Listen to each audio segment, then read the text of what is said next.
Hello and welcome to Estuary TV News with me, James Dunn. On tonight's show, villagers from Winterton look forward to a better future for the iconic local landmark with such a long and rich history. The space inside the church will be made much more user-friendly for the community. A memorabilia collector finds a 60-year-old dog licence sewn into the lining of a lady's purse bought at a market in Ireland.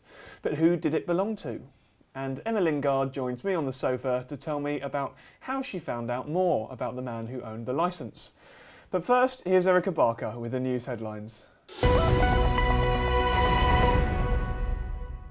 Hello, the headlines today. Fire officers from Humberside assist in flood-hit Berkshire and world champion tap dancers show off their skills in Grimsby.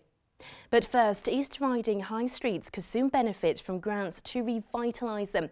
Councillor Stephen Parnaby has been inspired by the Portus grants, which have seen Market Raisin spring back to life. He now hopes to do a similar grant scheme, and one of the first areas to benefit would be Bridlington. Police are seeking witnesses to a robbery which took place at the post office in Bilton on Monday evening. Two men believed to have been armed with some type of hammer used force to break the glass, stealing a coin dispenser. The incident happened at 4:50 p.m. and the two made off in a blue-coloured Mazda MX-5. A local company has been ordered to pay around £5,000 for illegally burning waste. Rawby Service Limited of Brigg was found guilty at Scunthorpe Magistrates Court. The Environmental Protection Act for the polluting of the environment. The company had been burning waste at their depot. A 21-year-old Cleethorpes man has been arrested and charged with 6 offences relating to burglaries. Luke Johnson of Freeston Street appeared at Grimsby Magistrates Court on Tuesday morning. He was arrested in the early hours of Sunday following a routine police patrol in Grimsby. Fire officers from our region are assisting in the flood rescue operation in Berkshire. A flood rescue boat with 6 firefighters and 1 officer has been sent, as well as senior officers who are experts in flooding. A total of 26 Humberside fire and rescue staff are currently all volunteering in the south. The death of a 22-month-old girl in Hull is currently being treated as unexplained. Police were called to a house in West Hull last Thursday. She sadly died a short time after being taken to Hull Royal Infirmary. A 20-year-old man and woman were arrested but have been released on bail while inquiries continue. World champion tap dancers treated crowds in Grimsby's shopping centre this week. The French stars of the Tap Factory performed some routines prior to the show coming to the town in March. This is the first time the troupe have performed in the UK. The show was described as a mix of tap dance, aerobatics and comedy. One of the onlookers was 88-year-old lifelong tap lover Barbara Butt, who started tapping aged 4 and only retired 2.5 years ago. That's all I've done all my life. I've never wanted to do anything else. It's not the old-fashioned tap dance, but I think the new would take off better than the old-fashioned dance. I mean, lots of things fade away, but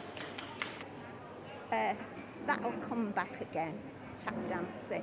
But people are waiting for somebody to fetch it back. We would like to. We are here to spread tap dance all around the world. Sure, we try and we do our best. Here in England till the end of May, and then we'll go back to South America in Brazil, Chile, Peru. But that's for August, and then we'll touring in Spain and back to France at the end of the year. Very good, very good. But as I say, it's not the old-fashioned tap dance, but I think the new would take off better than the old-fashioned dance. Mums have given the thumbs up to maternity services at Grimsby and Scunthorpe hospitals. 84% of women said they would be extremely likely to recommend the service to their friends and family in a survey. They were asked for their opinions on a range of topics, from pregnancy care and antenatal care. A group of knitters in Scunthorpe have crafted blankets and jumpers for dogs. The items were made after Jerry Green Dog Rescue launched an appeal for warm clothing for their elderly and short-coated dogs. This talented group of knitters are all residents of a sheltered scheme who set up a knitting group to give people something to do.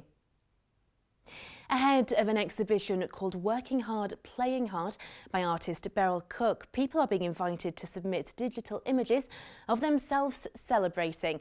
The 30 paintings by the popular artist depict people having fun and are all in private ownership. The paintings will appear at Hull's Maritime Museum from April. And that's all from me. Until next time, goodbye.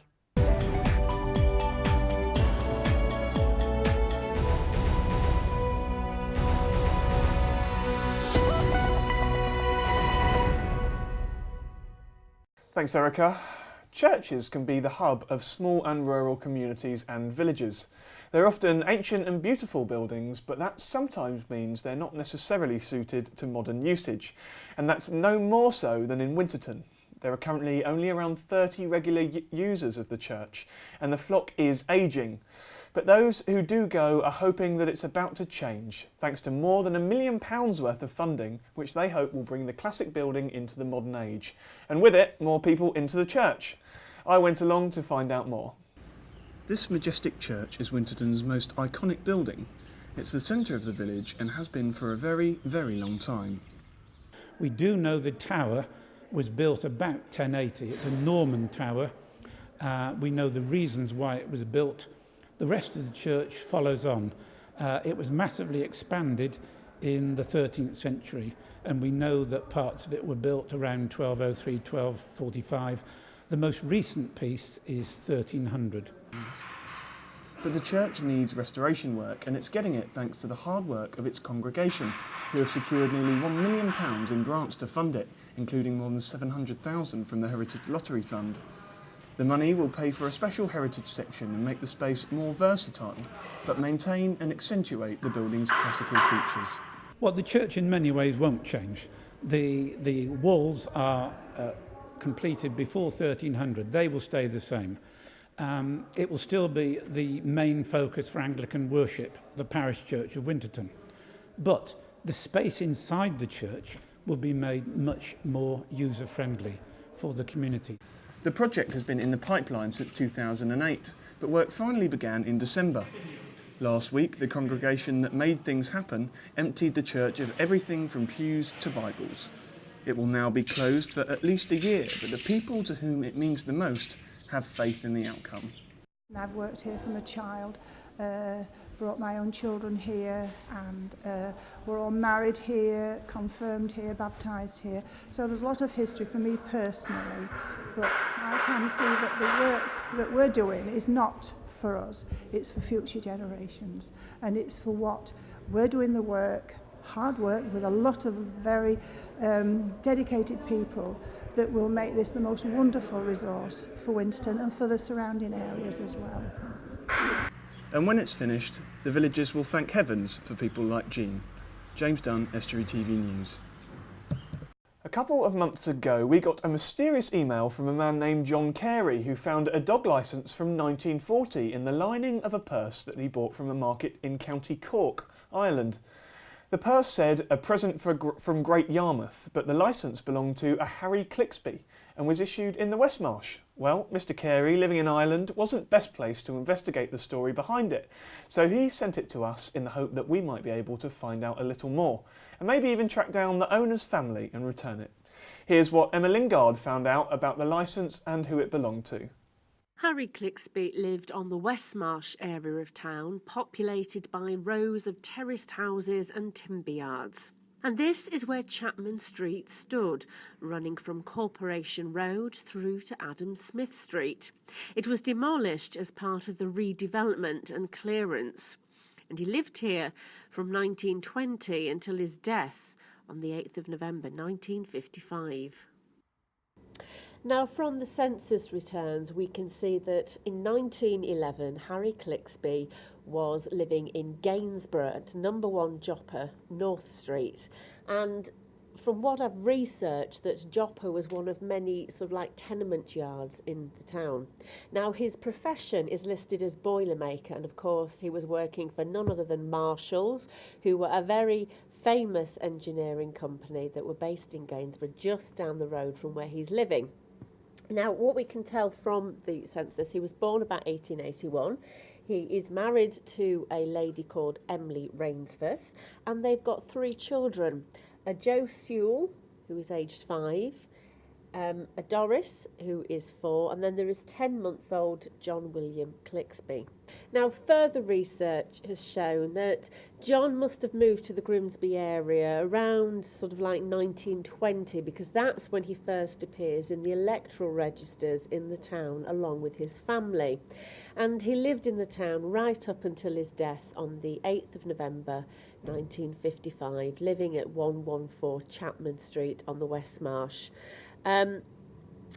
We know that one of his sons, Joe, died in 1975, aged about 70, and John died in 1944, aged 34. Haven't yet quite discovered whether they had any more children, but that's the beauty of these mysteries, so I'm going to keep searching. Now Emma's joining me on the sofa to tell me a bit more about what she discovered. Hello, Emma. Hello. So you said you'd keep searching, and you did.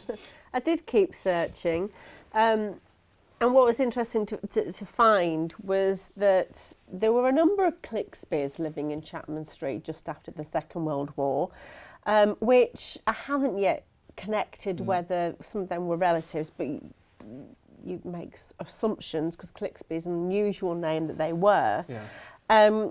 What I did find out though was that his daughter Doris, who died in 1979, married a gentleman called Charles Stafford in March 1927. But again, I've got that from the electoral registers, so because obviously the census returns haven't come out anymore. I don't know whether they had any children, so maybe there are some people out there in the Stafford family who were related to this Harry Clixby. Maybe they will know who he is. Hopefully, because this is it, I've not found a living relative who we could pass that piece of social history on to. That's why John sent it to us. And exactly. We will. There might be out there. Get in touch if if you do know. Exactly. I mean, he did obviously have 2 of the children, a Joe, who died in 1970, aged 70. I don't think he married. I've not found any marriages for him. But John married an Edna Marie Hargeson in 1931, but John sadly died in 1944, possibly due to the Second World War. But again, I've not really pursued that line of inquiry yet. And you know, a lot of people are interested in looking up old roots, old family roots perhaps. How do you go about finding out this information? Well, like that, you know, you've got this dog licence. It had his name and address on. So by going to the electoral registers, you can start to find, and if he's lived in the area for a while, he keeps appearing on them, which he did from 1920 until his death. He appeared on the Grimsby electoral registers in that same property.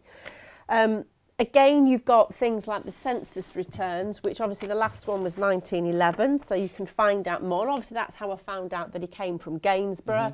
His father, William, was a boilermaker just like Harry in Gainsborough. Then you've got things like trade directories and maps as well. Just quickly, you've got an interest in local heritage, as probably people will know from your show Lincolnshire. From the Rambles, yes. And you've got some news about that. Yeah. We've had lots of inquiries when it's going to start again. So come March, April, we will be starting to research and film a brand new series, which will be about half an hour in length. So we're going from 2-minute shorts to 30 minutes. Slightly different take. We take a town, we look at the town, the surrounding area, and we talk to people that might be connected to key things in that area as well. So it's a new format. Well, I'm going to have to stop you rambling on there, Emma. But don't forget that if you have any stories, news or views that you want to share with us, please get in touch by phone on Grimsby 315561, write on our Facebook page or tweet us at Estuary TV, or email us on news@estuary.tv. That's all from us for today. Thank you for watching.